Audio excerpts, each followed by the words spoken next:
Gente, agora eu chamo a sua atenção para esse caso. Olha isso, um adolescente de 17 anos manteve a própria mãe em cárcere privado e sob ameaças também. O motivo, acredite, uma conta de internet. Aconteceu no bairro Sotelândia, em Cariacica. Policiais foram acionados por vizinhos que ouviram gritos de socorro de uma mulher. No local, os militares viram um adolescente com uma faca na mão. A mulher que estava presa dentro de casa conseguiu jogar a chave para os policiais. E foi aí que eles conseguiram entrar e conter a situação. O jovem, muito nervoso, chegou a agredir um dos policiais com um soco no rosto. E só depois de retirar a faca do rapaz, eles conseguiram encaminhá-lo à delegacia especializada do adolescente em conflito com a lei. Segundo a mãe do adolescente, foi o pagamento da conta de internet da residência o motivo da briga. Ela contou para os militares que o filho reclamou que a internet que ela havia dado dinheiro para ela pagar não estava funcionando.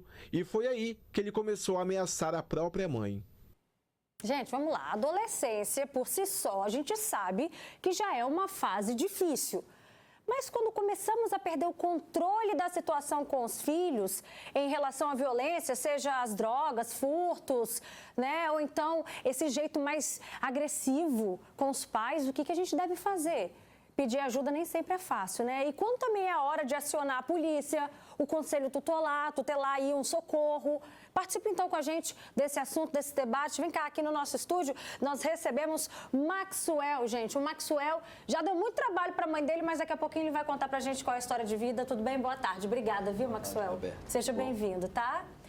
Gisele Martins, psicóloga. Obrigada também, Gisele, pela sua contribuição com a gente aqui nesse assunto. E nós também recebemos a Ellen Carla Peixoto, que é conselheira tutelar. Obrigada, uma boa tarde, sejam todos bem-vindos. Maxwell, numa situação como essa daí que você acabou de ver, a gente acabou de mostrar essa reportagem, você, voltando um pouco na adolescência, você se identifica um pouco com essa situação? Eu nunca cheguei a enfrentar a minha mãe assim, porque a minha mãe é um pouco diferente das mães do dia de hoje. Se eu tentasse sair com a minha mãe dentro de casa, ela não dava mole dessa forma não, entendeu? Mas você deu trabalho para sua mãe? Ah, bastante. Até hoje o pessoal da rua lá, eles falam que eu era meio atribulado. O que você fazia, por exemplo? De que forma você tirava o sono, a tranquilidade da sua mãe? Ah, tacava pedra na casa dos outros, batia em criança, levava chinelo dos outros embora, relógio. Era bem perturbado, entendeu? Quebrava as coisas. E assim sucessivamente, entendeu? E isso te levou até que ponto na vida? Aí, tudo igual ela estava falando, né? Tudo não começa assim, do nada, assim, né? Fui dando alguns sinais. E aí, quando eu tinha alguma oportunidade de furtar alguma coisa, eu pegava. Às vezes, vindo da escola, tacava pedra, o pessoal via quem ia na minha casa, minha mãe tinha que pagar um telhado novo sem ter uma condição. Quando eu vi uma bermuda, se desse, eu ia lá e pegava. Só que, às vezes, o vizinho ou alguém chega e comenta com o pai ou com a mãe, às vezes a mãe não acredita, porque a mãe não acredita que o filho, que ela sonhou ter uma vida totalmente diferente, está fazendo essas coisas. Então a mãe fala, meu filho não é meu filho. Esse eu acho que é o maior erro de umas mães de hoje em dia. Gisele, acho que é desesperador para um pai e para uma mãe quando começa a se dar conta de que perdeu o controle da autoridade, né, em relação à educação dos filhos. É possível perceber esses sinais dessa falência da autoridade? É possível perceber, porque aqui o adolescente já está com 17 anos, mas isso certamente não começou naquele dia. Isso começa quando a criança é pequenininha. Quando a criança é contrariada ali com 2 aninhos, 3 aninhos, ela já joga um brinquedo no chão porque recebeu um não, ela já vai lá e esboça a reação, às vezes a gente observa isso, vai lá e quer dar um tapinha na mãe, no pai, na avó, no irmão. Então começa ali muito na primeira infância, bem pequenininho. Os pais não podem achar esse comportamento bonitinho, engraçadinho. Olha como é que ele faz. Ai, mas ele é terrível, né? Às vezes a gente escuta isso achando graça. Isso não é motivo para a gente achar graça, muito pelo contrário. Isso já é ali na primeira infância sinal de que essa criança precisa de limite. Por quê? Toda criança precisa de limite. A criança necessita de limite para crescer de maneira saudável. Então, os pais precisam ter isso muito claro. Não dá para deixar as crianças soltas, fazendo o que querem. Então, como é que começam esses sinais? A partir disso que eu estou dizendo, é contrariada, joga um brinquedo, não quer comer, não quer tomar banho, bate o pezinho no chão, se joga no chão, vai lá e bate no irmão, belisca o irmão, esboça a reação de bater no pai ou na mãe aí ou vem na aquela avó. expressão, né? Fulano desde criança me dava trabalho. Sim. Desde criança, e aí depois às vezes é tarde demais. Será que tem como ajustar isso aos 17 anos, igual um caso que a gente acabou de mostrar? Daqui a pouquinho você conta pra gente, então. Agora, Ellen, casos assim que o Conselho Tutelar atua, ou então nesse caso aí essa mãe precisou chamar a polícia, isso é mais comum do que a gente imagina? Sim, Roberta, boa tarde. Nós temos com frequência casos de famílias que perdem o controle sobre a criação dos filhos, desde crianças até adolescentes, mas é mais recorrente na adolescência, em que os pais não veem outra alternativa a não ser pedir ajuda. E aí entra a função, né, uma das atribuições do Conselho Tutelar, também é a orientação, o aconselhamento. E aí nós temos, sim, diariamente famílias que nos procuram com o intuito de obter aconselhamento de como lidar com certas situações que enfrentam na adolescência. Entre elas, esse comportamento desafiador, esse comportamento de desobediência, de irreverência aí que persiste mais na adolescência. E foi exatamente o que sua mãe fez, Maxwell. Sua mãe chegou também a procurar o Conselho Tutelar. Como é que foi isso? Na realidade, um tempo antes, eu tinha meio que, acho, discutido com ela e ela foi me dar um tapa e me arranhou assim. Aí ela meio que se assustou porque eu estava aprontando demais e chegava sempre esses boatos. E certo dia eu fui na hora de fliperama, jogando, eu peguei as fichas dali, peguei um dinheiro e levei para casa. Aí o pessoal do bairro queria me matar. Aí minha mãe pegou, me levou ali para Laranjeiras, aí me direcionaram para Jacaraí, aonde eu fiquei, e ali ela foi lá, pegou só uma caixa, botou minhas roupas. Aí quando ela olhou mesmo, acho que ali a ficha dela caiu, que ela me viu entrando, a mulher tirando ela, que ela olhou, ela começou a chorar. Eu acho que ela pensou, acho que eu vou levar meu filho, só que ela lembrou, se eu levar meu filho pode morrer. Então, à noite, o pessoal foi lá, falou com ela que ela ia ter que pagar R$140 na época, e se eu tivesse lá, eles tinham me matado. Então, naquele ato de desespero dela ali, ela tomou uma iniciativa muito forte, que às vezes algumas mães não têm. Os filhos vão caminhando para certos caminhos, e às vezes a mãe não tem um pulso firme de dizer não, ou no começo de dizer, desliga o telefone, sai do computador. Quando a mãe é um pulso firme em algumas coisas, a trajetória do filho, ela é bem diferente. Eu conversei um pouco com a mãe do Maxwell no telefone e ela me contou a história de vida, mãe solo, criando 3 filhos, sozinha, ela trabalhando fora. E era difícil, né, manter o controle dessa situação. Aí a gente se pergunta, Gisele, é só a criação ou não? O temperamento, a personalidade dessa criança, ela já nasce com esse jeito mais impulsivo, mais desobediente? Ou ela vai ganhando mais confiança e vai crescendo também nessa personalidade? Pode ser um traço de personalidade, mas muito mais do que a personalidade, o ambiente. O ambiente modela o comportamento, isso é fato, isso a literatura psicológica é bem batida, os autores em dizer isso. O ambiente modela o nosso comportamento. Então, nós temos que tomar muito cuidado como é o ambiente que essa criança, que esse adolescente está inserido. Isso serve para nós adultos também. Mas, falando de crianças e adolescentes, a gente precisa sempre perceber como é o ambiente que essa criança está. E o ambiente não é só a casa onde ela vive. É o convívio com os amiguinhos na rua, é o convívio na escola, é o convívio com os parentes. Quem é que exerce muita influência sobre essa criança? Com quem que essa criança fica passando muito do seu tempo ali, brincando, conversando, interagindo? Então, assim, tem um traço de personalidade, sim, mas, né, de temperamento, que aí também é algo que vem muito do biológico, mas o ambiente vai ser fator determinante para desencadear esse tipo de comportamento. Já chegou pra gente aqui vários comentários, já chegaram, né, vários comentários, e tem uma pergunta interessante no nosso WhatsApp, você pode mandar também a sua opinião, a sua dúvida. Tem uma pessoa que diz, cadê Roberta, boa tarde, quando o filho é um bom filho na infância, não demonstra nenhum sinal de agressividade e se torna agressivo na fase adulta? Ambiente. A influência? A influência. E hoje, quando a gente diz ambiente, Roberta, não é só o ambiente 4 paredes ali onde aquele adolescente está, não. Hoje, o ambiente virtual. O que esse adolescente está consumindo? O que esse adolescente anda vendo? Seja através de livros, vídeos nas redes sociais, todos os tipos de plataforma. Provavelmente isso já começou a virar a cabeça. Aí já começa ali a virar uma chavinha, coadunado com as companhias, com certeza. Tem outro comentário aqui também da Maricilda Borges. Beijo, Maricilda. Ela diz, já vi crianças dando tapa na cara da mãe e a mãe achar graça, gente. Isso é errado, tem que ser corrigido enquanto pequeno. Aí, no seu caso, Maxwell, sua mãe te levou para o conselho tutelar e dali em diante, o que aconteceu com você? Ali eu fiquei 9 meses, né? Eu tinha que ficar 1 ano e eu já não estava aguentando, aí eu fugi. Eu fugi, pulei o muro e fui parar em Carapina Grande.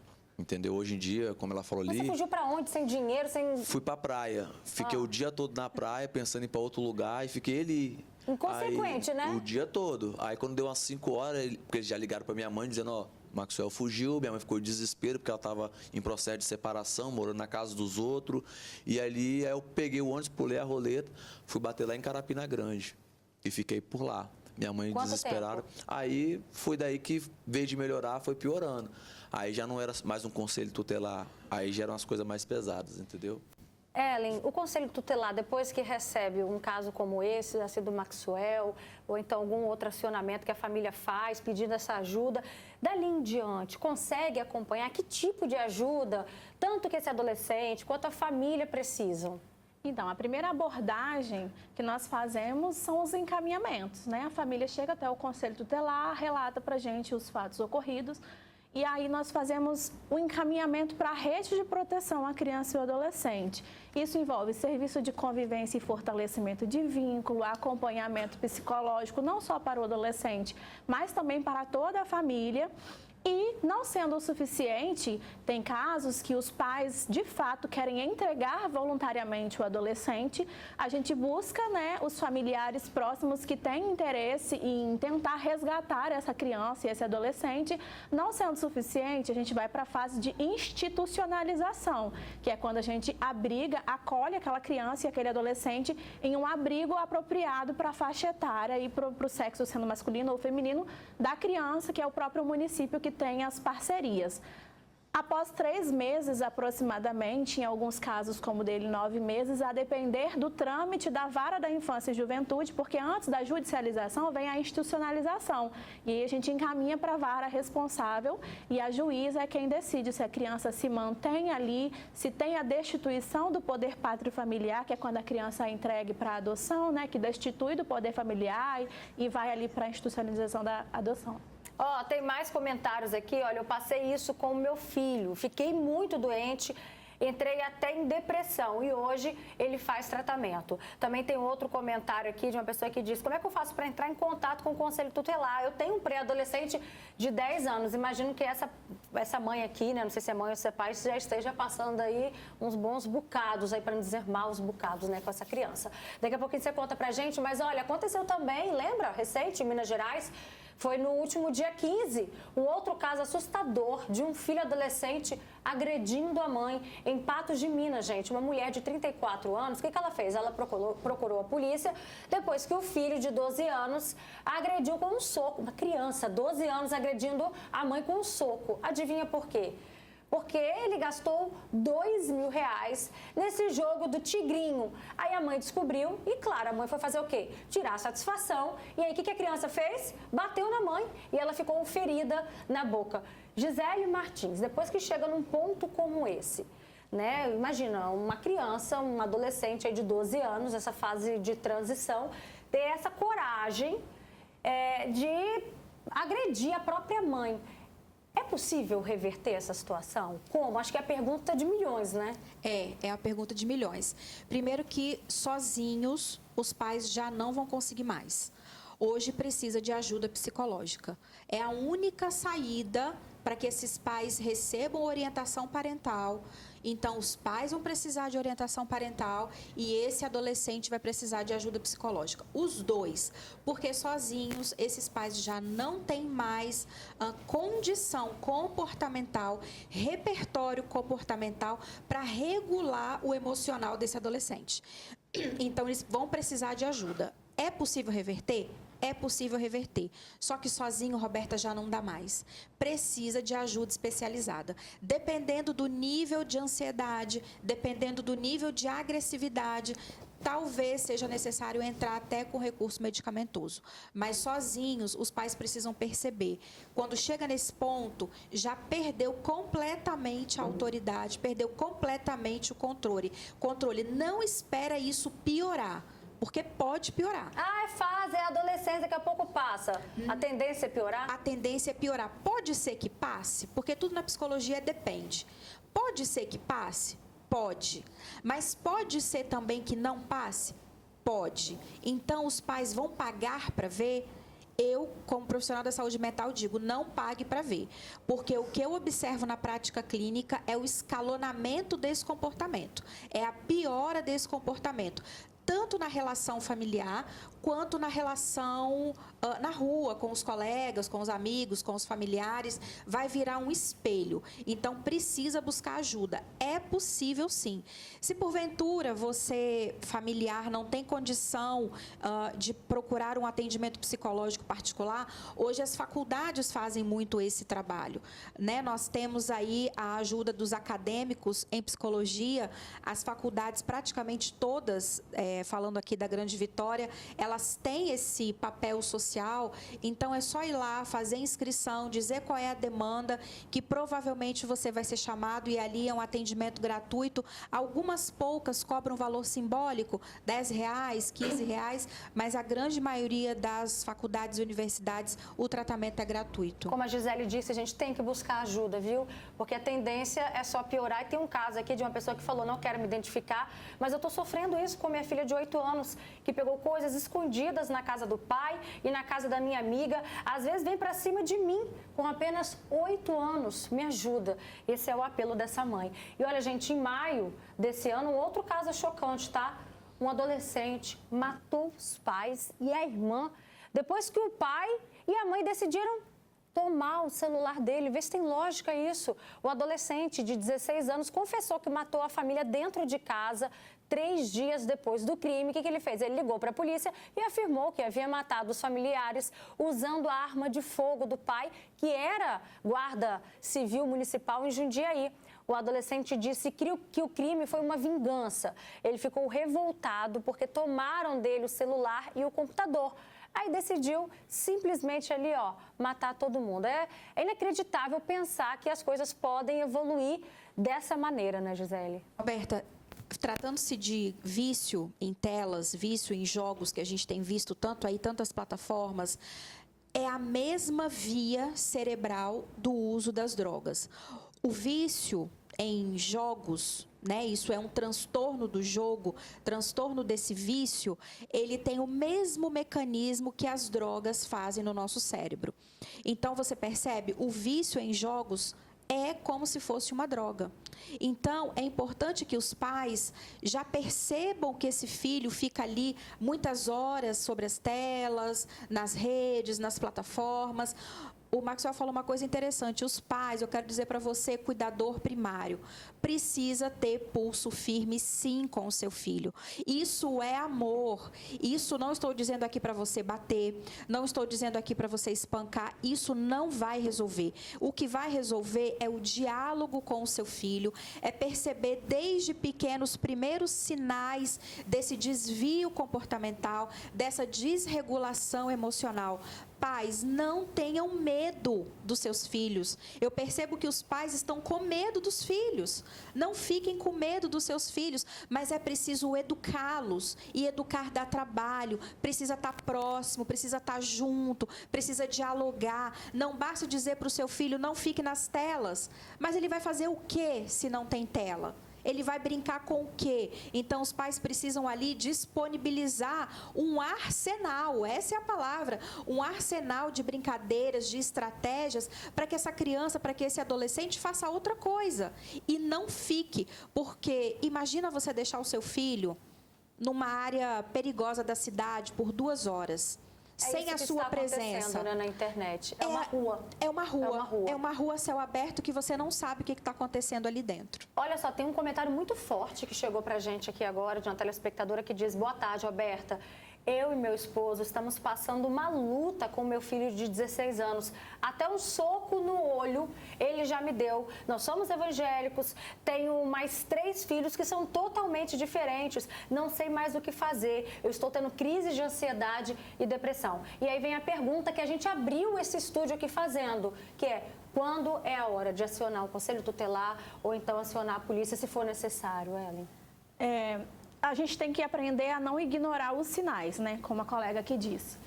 Desde a primeira exemplo deste relato aí, um soco já é um crime de lesão corporal leve. E você já tem que trabalhar a mente daquela criança ou daquele adolescente para mostrar que o que ele está fazendo é errado e passar para ele que a falsa sensação de impunidade que eles têm, de que não é errado e de que não vai acontecer nada, não existe. Que haverão consequências a curto, médio ou longo prazo. E os pais podem e devem pedir ajuda, né? Tanto profissional da saúde mental, tanto para a rede de apoio e de proteção do município onde reside, desde o primeiro sinal, desde a primeira desobediência, porque a gente consegue fazer um acompanhamento preventivo de aconselhamento, né? Hoje em dia eu conversei com uma amiga que é psicóloga, que ainda é muito difícil, mas aos poucos nós estamos inserindo a cultura da terapia desde os primeiros sinais, né?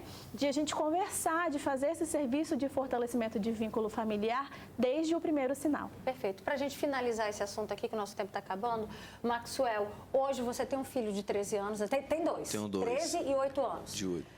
De acordo com o que você foi, com o que você viveu, como que você faz com a educação deles? Eu acho que eles puxaram bem a mãe, né? Porque é totalmente Amém, diferente. né? Puxaram também, porque é totalmente diferente de mim. Meus filhos são a benção. Eu quero ratificar algo aqui, que em tudo que eu passei, que foi muitas coisas, algo surreal foi minha mãe não ter desistido de mim. Porque naquele dia, se ela não tomar a atitude de me levar para o conselho tutelar, eles invadiam minha casa, eles iam me matar, e hoje eu não poderia estar aqui. Então, todas as mães, não desistam do seu filho, não desista. Porque no futuro, vocês vão ver o que eles vão se tornar, se vocês acreditarem nele. Então, vou mandar um abraço para a dona Erli, que é a mamãe do Maxwell. Obrigada pela participação de vocês, viu? Uma boa tarde. Boa tarde.